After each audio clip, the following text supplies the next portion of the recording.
So far, so good. Oh, man. I'll tell you what. You're benefiting from that daylight saving time.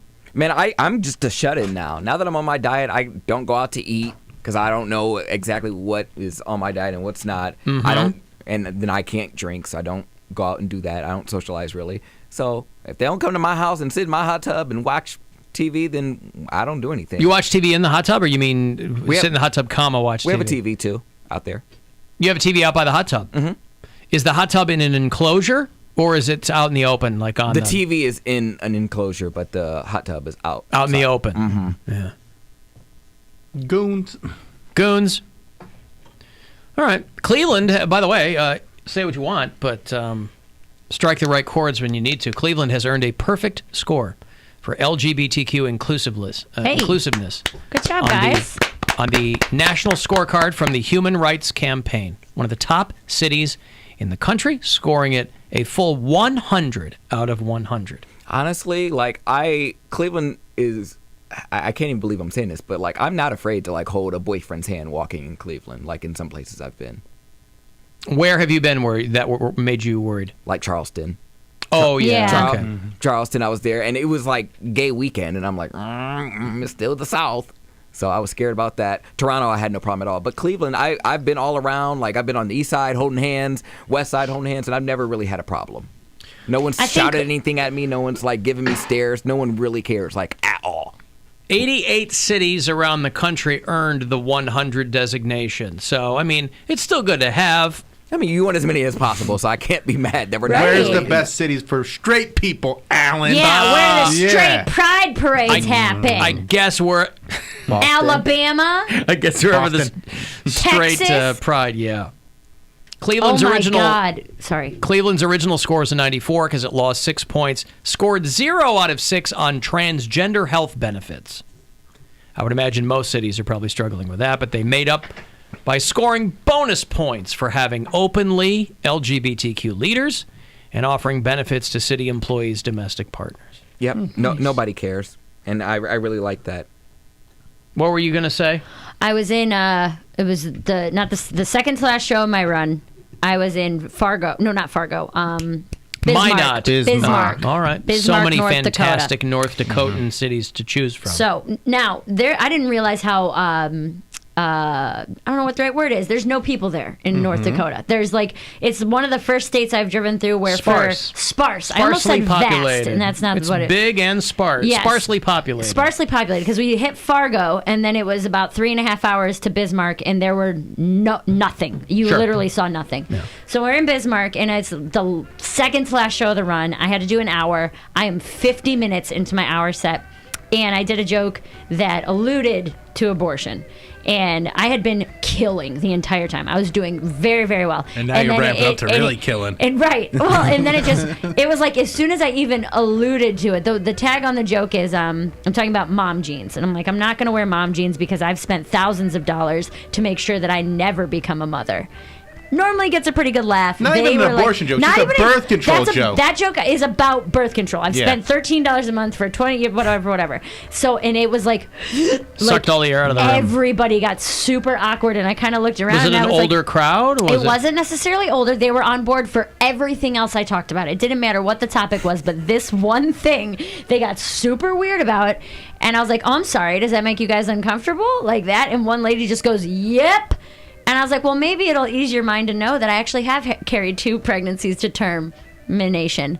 So you just leaned into it. I leaned into it. And she just goes, that's not right! Like that. And everybody got super awkward. And it was I didn't realize... If only I'd had your number, ma'am. You could have called you and you could have adopted them. It was North Dakota. So I wasn't thinking... I guess I wasn't putting 2 and 2 together because it's so far north that I'm like, oh, these aren't Trump people or whatever. Of course they are. And then, I figured that out. But why did you think that? I don't know. I wasn't even. You associate that kind of mentality with I feel the South or with no, I don't know, or the far north. I don't know. Basically, most places outside the cities. So what it was, and it's a capital. It's a big city. I'm in Bismarck, in North Dakota. I understand that now, but so because I was 52 minutes into my hour set, I was like, you know what, ma'am? I'm not even going to do this with you. I was like, I'm not going to have this argument. I have 8 minutes left. I'm going to finish up. You can believe what you want to believe.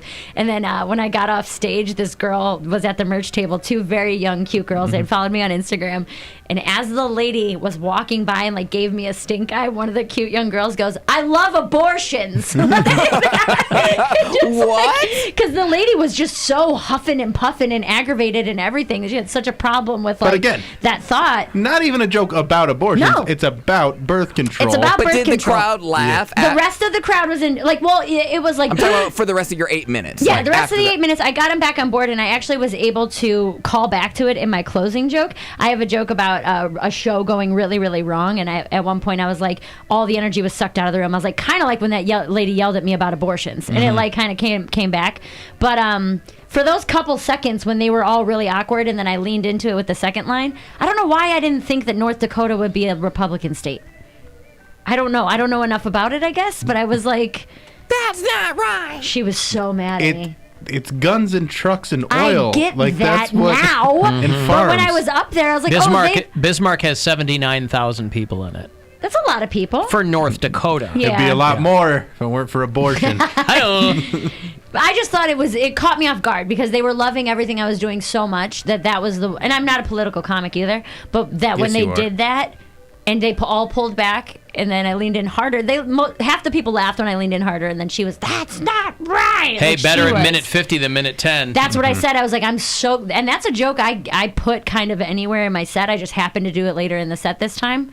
And so I was like, man, I don't know why it caught me so off guard. Like, we're talking about, inclusive states and things like that, but I don't know why. I was like, oh, we're in the capital. It's a big city. Like, they're going to be cool with this kind of stuff. Fargo's bigger. Yeah. Should have done that joke in Fargo. I didn't ever show that Fargo. Don't play here in Bismarck.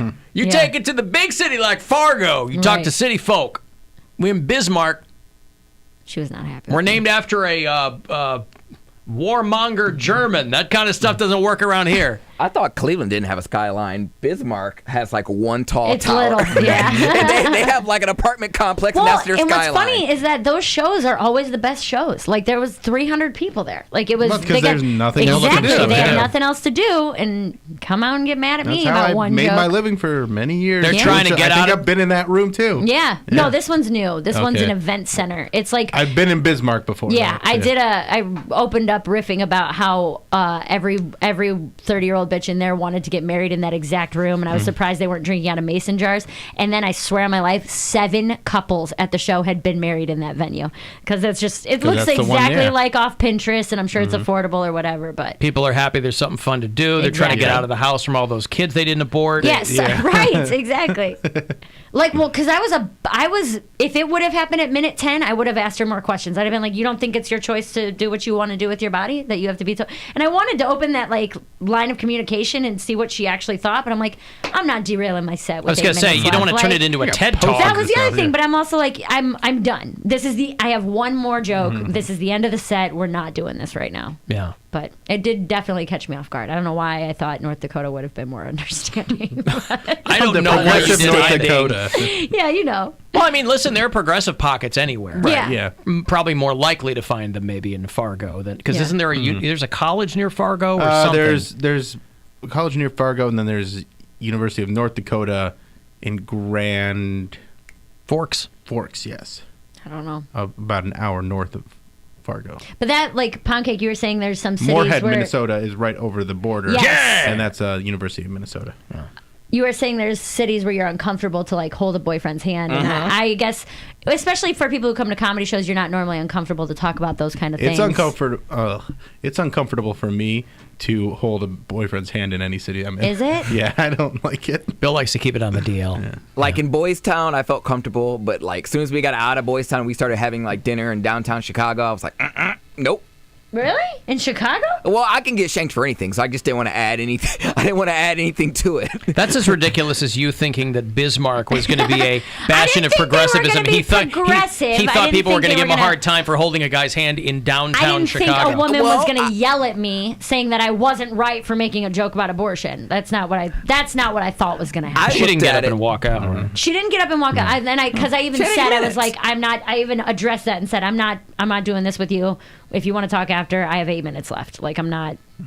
This is the end of the set. But no, yeah, I didn't want to hold hands in downtown Chicago because I figure, like, once you're out of Boys Town, they're like, all right, we won't do any of that sissy frou-frou stuff downtown. Like you'll get shot. No, it's a major American city. Major American city. They don't care what you're doing. Well, I had never been there before. It's not Columbus where there's one gay neighborhood. I mean, Columbus, I feel like is pretty. Oh, I held hands all through the Columbus. I don't care. Yeah, that no one cares. Yeah. But yeah, you walk around with a tinfoil hat on and nobody's going to look at you. I'm just telling you how I felt. They just think you might be pulling a gun. That's all they're looking at. Well, that's what hand. That's what I'm saying. I don't want to try anything. Boys Town, that is my element. Anything. And people fine. Get shot in Boys Town too, right? I was walking home in the dead of winter on my phone crying. His tears were freezing to his face. Walking back. I lived there I lived there for 2 years when I first moved back, and it was like people were getting mugged all the time. It just amazes Purses me. stolen. The usual. What things scare me and what things don't, because I'm afraid any other time that goons are chasing me, and yet I was like, I'm ready to leave now, and I'm walking the streets in a town I've never even been to. But before. that's also, you can never listen. The notion that you can be overly confident in a primarily gay neighborhood is you're not doing yourself a service there either. You can get mugged anywhere. It's not like there's a dome over the neighborhood just because they have rainbow street signs. I understand that, but it was just my mindset of thinking. I'm like, well, why would I? Like, why add insult to injury if I can just hold hands in my own part of town? I don't need to. Like, there's a plus. I have my own district. Other places I don't have that luxury. So why do it if I don't have to? That's all I was thinking. All right. Well, there you go. All works out. A bunch of people texted me when we were talking about the turkey thing that you can order a full Popeyes Cajun turkey for Thanksgiving. Man, Popeyes They're going to run out of that, too? I can't believe I missed the Popeyes Chicken Day. I can't believe you did either. I literally saw it on everybody's Instagram stories, and I'm like, this is the worst day of my life. Yeah. That's why I cried into my setting. The guy who dropped him off for us was one of the guys on my karting team. And I was like, that was so good. Was it so good? Was it? I would have liked to have thanked him. I wish I would have known that. I guess I didn't. I thanked him, but I didn't think to call you over. On the road trips that you've done, you didn't stop by a Popeyes drive-thru? You don't really see them that much, to be honest with you. Not in Bismarck, North Dakota. I guess so. No, I mean, it was... I don't usually believe the hype when it comes to whatever and it was. Viral food is out there. Mm-hmm. Boy, it was good. What's it dressed with? What's it got on it? No clue. Mayo? Mayo and lettuce, maybe, or what? Yeah, some tomato or something. Pickles. Yeah. It's got pickles. Pickles, yeah. It was very, very good.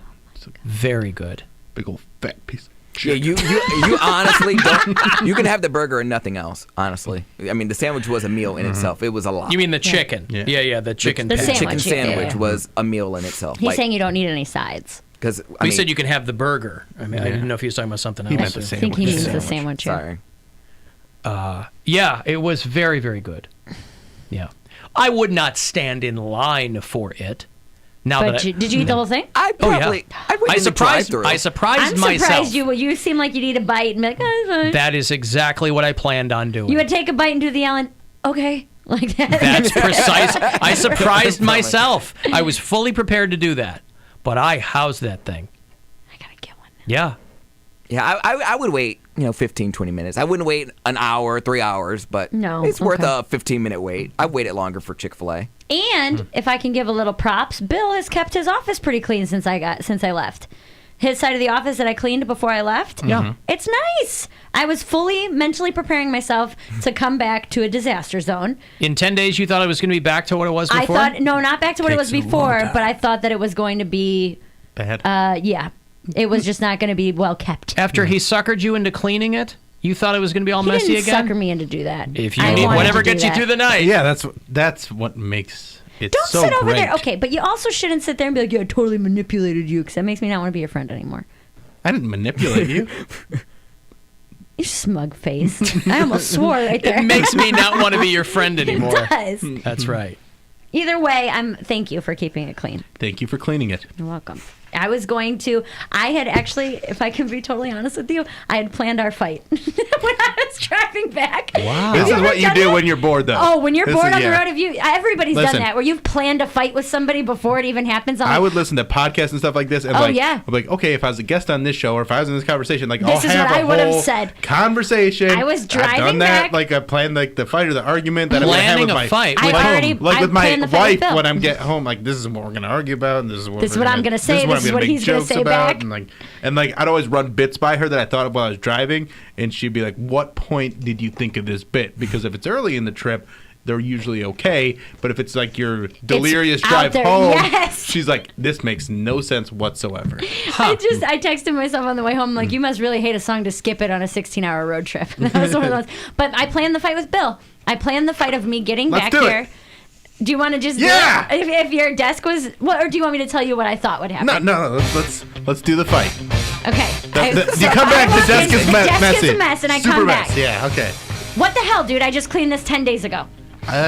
It's my creative workspace. That's how I work best. Yeah, but it's disrespectful for me to spend an entire show cleaning this up, and you to just let it go to hell in 10 days is incredibly disrespectful to me.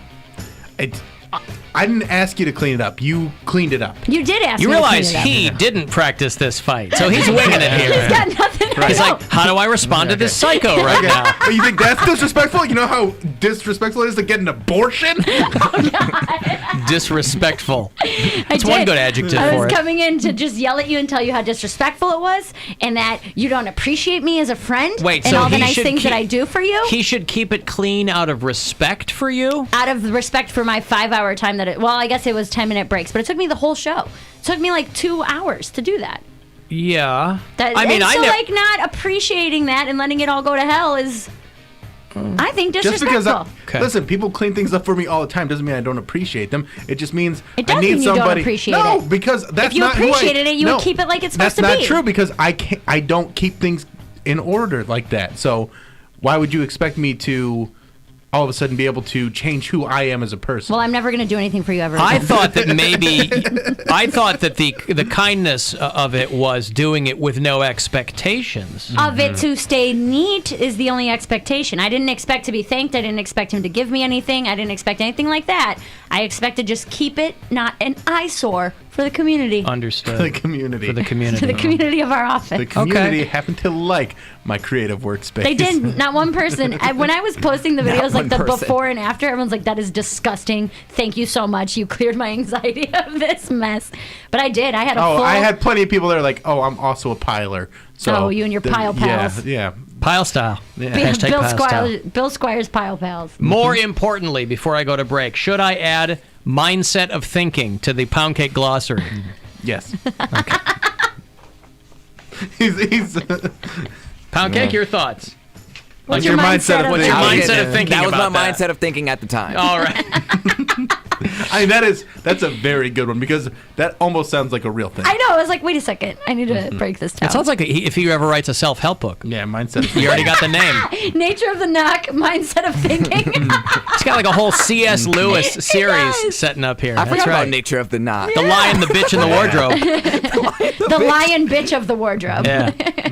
All right, let me break here. If you want to get the last word in, you can shoot me a text, 35192, and we'll be back after these. The Alan Cox Show on 100.7 WMMS. And everywhere you go.